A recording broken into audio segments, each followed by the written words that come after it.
Bonjour à tous et à toutes, c'est Julie et je vous retrouve avec joie aujourd'hui pour parler d'un événement astrologique et d'un climat astrologique qui va concerner essentiellement le retour direct de Pluton dans le signe du Verseau. Et ça va avoir lieu dans la nuit du 13 au 14, donc de lundi à mardi de la semaine prochaine, donc dans le mois d'octobre 2025.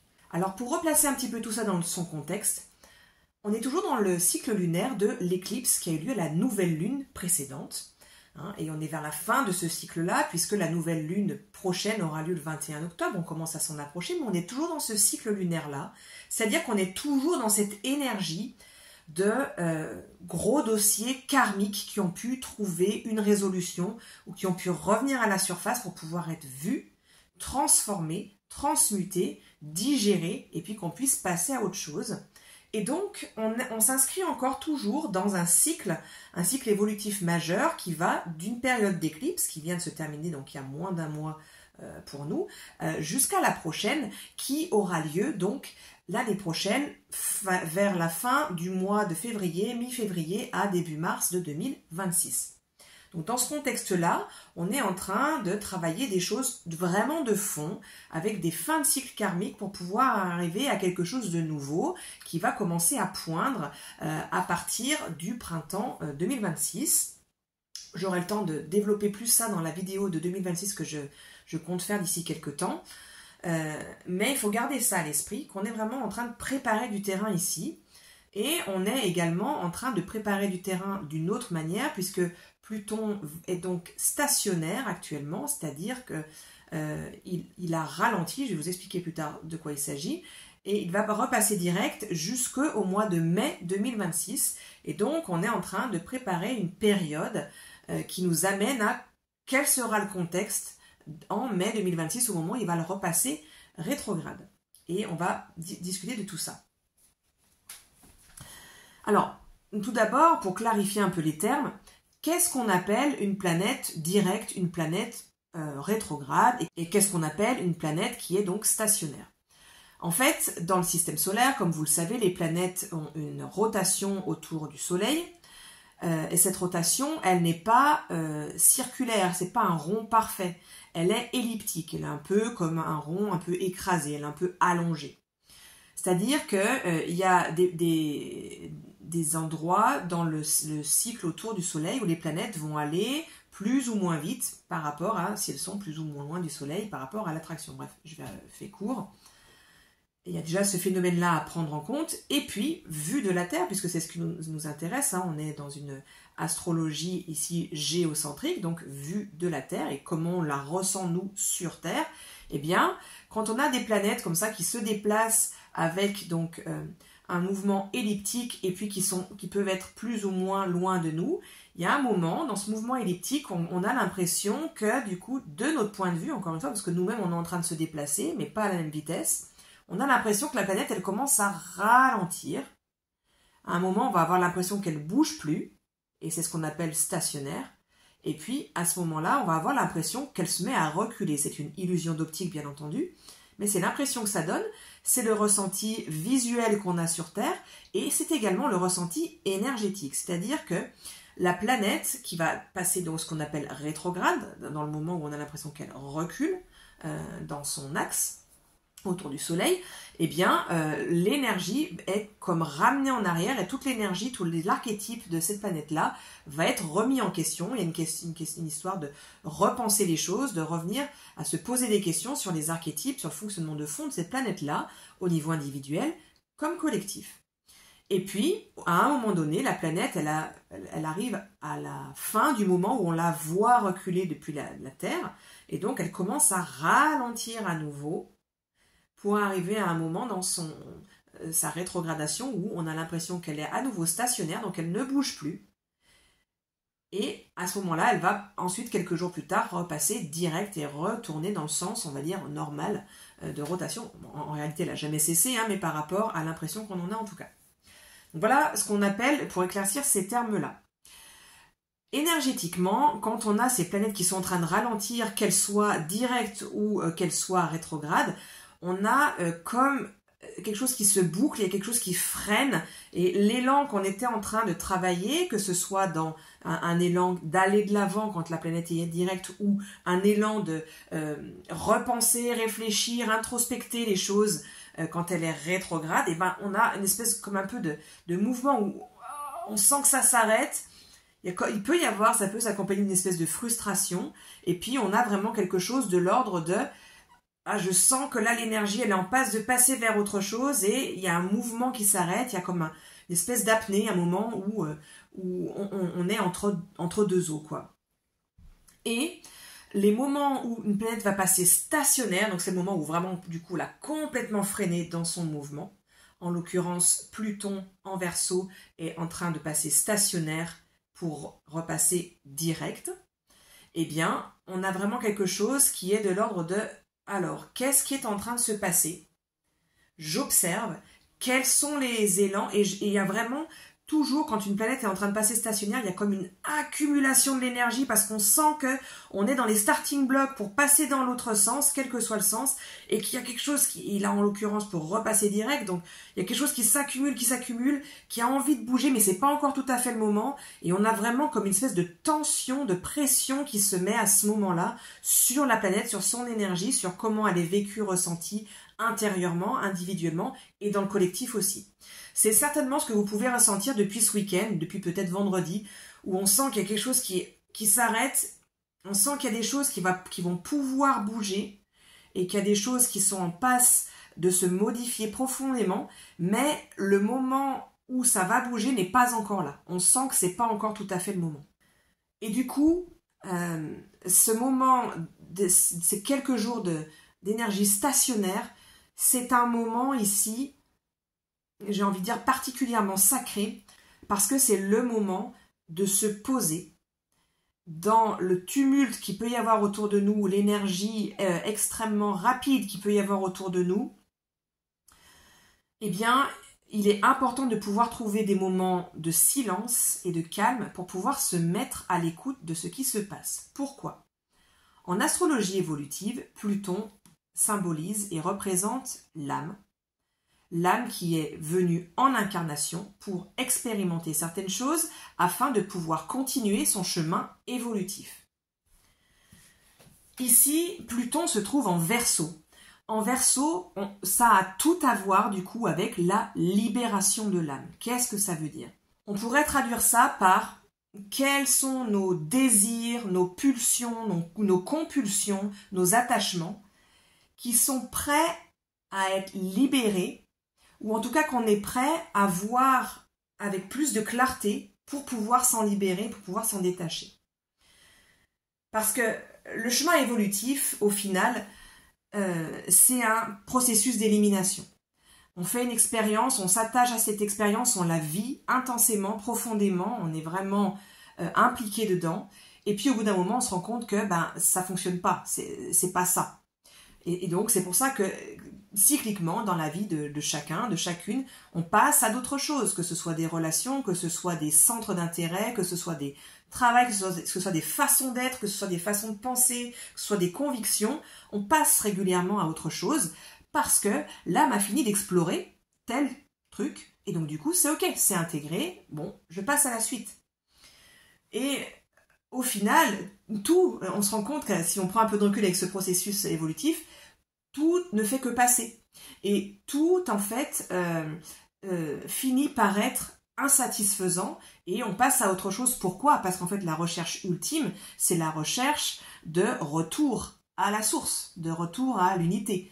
Quand on a fini le processus évolutif sur des centaines ou des milliers d'incarnations, selon le rythme de chacun, eh bien, on a épuisé tous les désirs d'incarnation, tous les désirs d'exploration d'une chose ou d'une autre, et le seul désir qui reste, c'est le désir de revenir à faire un avec la source. C'est ça le processus évolutif. Alors oui, c'est frustrant, parce qu'on a l'impression d'être en perpétuel travail, on a l'impression d'être en perpétuelle remise en question, mais c'est le principe évolutif, c'est le principe même de l'incarnation. On ne peut pas faire autrement que ça, c'est le principe même, on ne peut pas aller contre ça. Et par ailleurs, on a choisi, chacun d'entre nous a choisi son incarnation, ses contextes d'incarnation, ses défis d'incarnation et les choses qu'il ou elle voulait venir explorer, traverser, travailler, dépasser.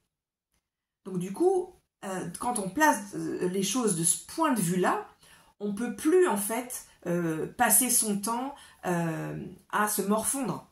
Alors, est-ce que c'est inconfortable? Est-ce que c'est horrible par moments? Carrément. Et bien sûr que quand on est en plein dedans, on ne peut pas vivre ça avec un énorme détachement théorique, quoi. Mais si on garde à l'esprit au fond que c'est des expériences qu'on a choisies pour traverser certaines choses et finalement pour les dépasser et pouvoir passer à autre chose, ça nous permet quand même de les vivre avec un peu plus de détachement. Alors pourquoi je reviens sur ça? Parce que ce détachement, on va en avoir besoin, notamment avec l'énergie Verseau qui est fortement représentée ici par deux protagonistes, donc Pluton qui est en train de repasser direct en Verseau, et puis Uranus qui est en trigone à Pluton actuellement, le maître du Verseau, qui lui est depuis peu rétrograde en Gémeaux, un autre signe d'air. Mais donc avant de passer à tout ça, l'idée ici avec Pluton, c'est vraiment de se dire, Pluton qui va repasser direct en Verseau, c'est quel niveau de conscience ici est en passe d'arriver et veut venir à la lumière en fait. À quel niveau de conscience mon âme a envie que je commence à accéder avec ces libérations dont on vient de parler. Et du coup, il y a besoin de faire de l'espace pour ça. Il y a besoin de se mettre dans le silence pour ça. Parce qu'on ne peut pas passer à quelque chose de nouveau. On ne peut pas passer à une étape où on a compris quelque chose si on n'a pas regardé l'ancien. Et pour regarder les choses qui vont être remises devant nos yeux actuellement, il faut qu'on fasse la place pour ça. Il faut qu'on garde de l'espace pour ça. Et qu'on garde une ouverture d'esprit pour pouvoir accueillir ça, s'observer, se voir faire pour pouvoir prendre du recul et détricoter quelque part ce processus-là, ce schéma-là pour pouvoir passer à la suite. Un point intéressant que j'ai envie de mentionner ici, c'est que Pluton est associé au chakra racine, qui se situe donc à la base de la colonne vertébrale. Et au moment où Pluton est stationnaire, eh bien, toute l'énergie vient se concentrer, toute l'énergie de notre âme, du coup, vient se concentrer à la base de notre chakra racine. Donc, à la base de l'espace où on a besoin de sécurité, qui est tout ce qui a à voir avec notre survie. Donc, du coup, il y a un focus énorme en ce moment qui va vraiment au centre de qui on est, de notre essence. C'est comme si toute notre attention était amenée à qu'est-ce qui est en passe de bouger en fait ici. Il y a quelque chose de sacré comme je vous le disais parce que il y a toute notre attention qui est amenée sur qu'est-ce qu'on est amené à devenir. La prochaine phase de notre évolution qui est en train de commencer à se dévoiler en fait à nous. Et pour ça, il faut avoir la disponibilité, il faut avoir le temps, l'espace de regarder ça.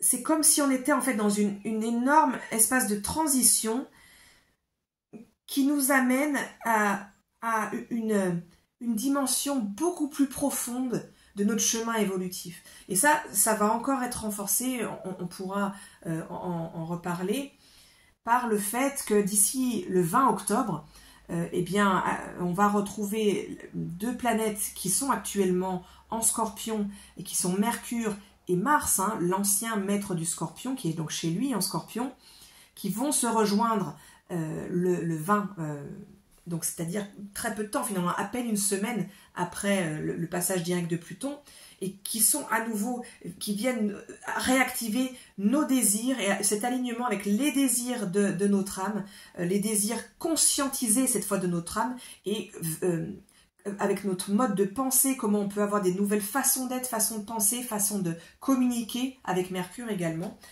dans tout cet élan-là d'avoir cette nouvelle version de nous, cette nouvelle étape de notre chemin évolutif qui vient se cristalliser ici et s'ouvrir comme les pétales d'une fleur qui viennent s'ouvrir ici, viennent s'ouvrir à notre conscience. Si on regarde sur la carte du 14 octobre, eh bien, on se rend compte qu'on a un très grand trigone entre 3 planètes dans les 3 signes d'air. Donc on a Pluton, comme on le disait, qui repasse direct. Alors là, bon, à l'heure où je l'ai mis, il est marqué comme rétrograde, mais quelques heures plus tard dans la nuit, il passe direct en Verseau, qui est trigone à Uranus rétrograde en Gémeaux, et trigone également à Vénus, qui rentre tout juste dans son propre signe de la Balance. Alors, quand on sait que donc le Verseau, comme on le disait, est régi par Uranus, qui représente comme la vibration de notre âme, donc notre vibration propre, et qu'on a également Vénus, qui représente, dans sa première représentation en tout cas, notre relation à nous-mêmes, bien, c'est comme si ici on avait tous les ingrédients pour revenir à nous, et avec cet espace de libération, avec cet espace de lien à notre âme, à la vibration de notre âme et à nous-mêmes en tant que personne incarnée avec Vénus, eh bien, on a tous les ingrédients réunis ici pour vraiment se mettre à l'écoute et mettre tout en œuvre pour pouvoir entendre ce que notre âme a à nous dire. Et en fait, ici, c'est pas quelque chose qui va se faire à force de volonté, surtout pas. C'est pas de se dire, bon ben voilà, j'ai repéré quelque chose, et bien maintenant je vais faire différemment et je vais faire comme ceci, comme cela. C'est pas du tout l'idée ici, là. L'idée, c'est de se mettre en silence pour que notre âme, elle puisse communiquer avec nous et que cet élan, cette énergie qui est grandissante, qui a envie de se mettre en avant, puisse se faire d'elle-même, parce que ça va venir de l'âme elle-même, parce qu'on se sera mis à l'écoute et que on aura une guidance de c'est par là en fait. C'est par là. Et ce grand trigone d'air va mettre en avant plusieurs choses. C'est-à-dire que, comme j'en parlais tout à l'heure, à l'instar du Verseau, il y a vraiment quelque chose qui nous demande de prendre du recul, de regarder des choses avec objectivité. Et donc, quand on va avoir ces anciens schémas, ces anciennes façons de faire, ces anciennes dynamiques qui vont se rejouer, qui nous sont amenés à la conscience pour qu'on puisse s'en libérer, l'idée, c'est est-ce que je vais être capable de ne pas réagir, de ne pas foncer dedans, et simplement de prendre du recul, de faire un pas de côté pour pouvoir observer la dynamique. Ah ok, là je fais comme ça, là il se passe ça, là ah oui je réagis comme ça, et ça amène ce résultat-là.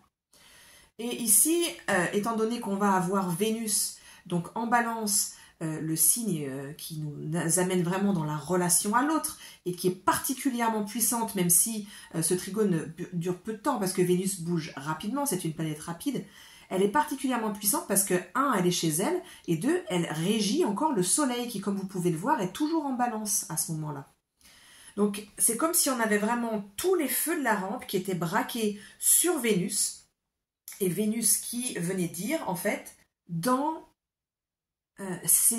les conversations, les interactions que je peux avoir avec les autres, dans les dynamiques relationnelles que je peux avoir avec les autres, comment est-ce que je peux changer en regardant ça. C'est l'énergie de l'air qui nous demande de regarder ce qui se passe, comment on rentre en relation avec l'autre. Comment est-ce que je vais pouvoir changer quelque chose que j'ai fait de manière répétée, plein de fois dans ma vie, de la même manière, et qui ne m'a jamais apporté, finalement, ce que j'espérais, ce que j'attendais, le résultat que j'attendais de cette interaction-là. Évidemment, ça va être différent pour chaque personne, mais il va y avoir forcément des dynamiques relationnelles, des dynamiques d'interaction, des façons d'interagir qui vont revenir sur l'avant de la scène et qui vont être vraiment mises en lumière dans l'idée que, c'est ce que Uranus en trigone veut nous aider à faire, qu'on puisse éradiquer tout ce qui a pu nous empêcher d'atteindre un certain niveau de liberté, c'est-à-dire la liberté d'être pleinement nous-mêmes dans une façon spirituelle, c'est quelque chose où on n'est pas esclaves de nos pulsions, esclaves de nos schémas, esclaves de nos réactivités. Donc vraiment, il y a quelque chose ici qui nous amène à regarder tout ça pour pouvoir s'en détacher. Et avec toute cette énergie air dont on vient de parler, et le fait que si vous regardez sur la carte, vous voyez que Vénus se retrouve opposée, vous voyez le trait rouge, avec Neptune qui est juste en face, et qui est rétrograde lui aussi. Et vous avez ici, avec Neptune en face, comme un voile qui se lève en fait. Neptune va représenter tout ce qui a pu entraver notre clarté de vision des choses. Et ici, avec toute cette énergie qui vient amener à notre conscience les choses, et pile en face, en face de Vénus, on retrouve Neptune. Neptune qui, si vous regardez sur la carte, on voit, si vous regardez comme la forme que font les aspects, les traits qu'on a au milieu, hein, ça fait comme un cerf-volant en fait. Et la pointe en haut du cerf-volant, c'est Neptune. Eh bien, ça veut dire que ici, on a toute cette pression, tout est amené vers Neptune pour que Neptune libère quelque chose. Il y a quelque chose qui a à se libérer, il y a quelque chose qui doit bouger. En l'occurrence, c'est l'énergie de Neptune. Neptune qui est celui qui amène de la confusion, qui amène quelque chose où on ne voit pas clair. Là, on a vraiment quelque chose où on peut avoir de manière très très rapide, ça peut, comme c'est des transits rapides avec Vénus, hein, il peut y avoir tout à coup une nouvelle façon de voir les choses qui intervient dans une conversation, en méditation, en lisant un livre, peu importe comment ça survient, mais tout à coup, ah mais j'avais jamais vu les choses comme ça. Et vraiment quelque chose de l'ordre de la révélation qui arrive et qui vient nous libérer d'un ancien fonctionnement, d'une ancienne façon d'être en lien, d'une ancienne façon de voir les choses, d'interagir. Donc on a vraiment quelque chose qui nous ramène, avec toute cette pression-là, on le voit bien, à un objectif de libération pour atteindre notre véritable essence. En fait, c'est comme, il ne faut pas voir ça comme quelque chose en fait de négatif qui vient nous apporter de la pression. Il y a de la pression, oui, mais en fait c'est comme un processus de raffinement. Comme s'il y avait un agent révélateur, en fait, qui venait révéler notre véritable essence. C'est ça, en fait, l'idée hein, de ce qui est en train de se passer avec ce processus évolutif fort qui a lieu en ce moment. Alors, comme je disais en introduction, Pluton, il est direct jusqu'à mai 2026, où il aura avancé jusqu'à à peu près 5 degrés du signe du Verseau.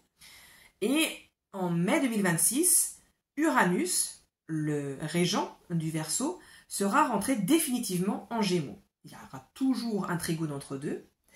Et Uranus, lui, à ce moment-là, il approchera, on aura le temps d'en parler à ce moment-là, mais il approchera de la période où il va passer en carré au nœud lunaire. Et quand une planète passe carré au nœud lunaire, c'est vraiment un moment pivot dans un chemin évolutif où il y a une énergie qui exige d'être intégrée et être amenée à notre conscience. Et du coup, il va y avoir, en fait, ce qui est en train de se passer aujourd'hui, ce qui est en train de se préparer avec ces moments de prise de conscience et de libération, on est en train de préparer le terrain pour la deuxième moitié de 2026 finalement, puisqu'après mai, quoi, où ça va être une période fortement uranienne, très profondément uranienne, où, en gros, tout va changer. Si vous aviez l'impression que les choses s'étaient accélérées et que tout avait changé en 2025, eh bien, je vous annonce clairement qu'on n'en est qu'à l'échauffement, là. On n'a rien vu. 2026, ça va être l'année où on va avoir une bascule phénoménale. C'est d'ailleurs comme ça que je pense nommer ma vidéo de 2026, ce sera la grande bascule, au niveau individuel et au niveau mondial. C'est ici Pluton direct, qui passe direct maintenant, c'est comme un aperçu de tous les processus à long terme qui sont en passe de se mettre en œuvre en 2026 et jusqu'à la fin de la décennie. Ça va nous porter jusqu'à la fin de la décennie. Donc on est vraiment en train de préparer des choses de fond pour nous et pour le collectif.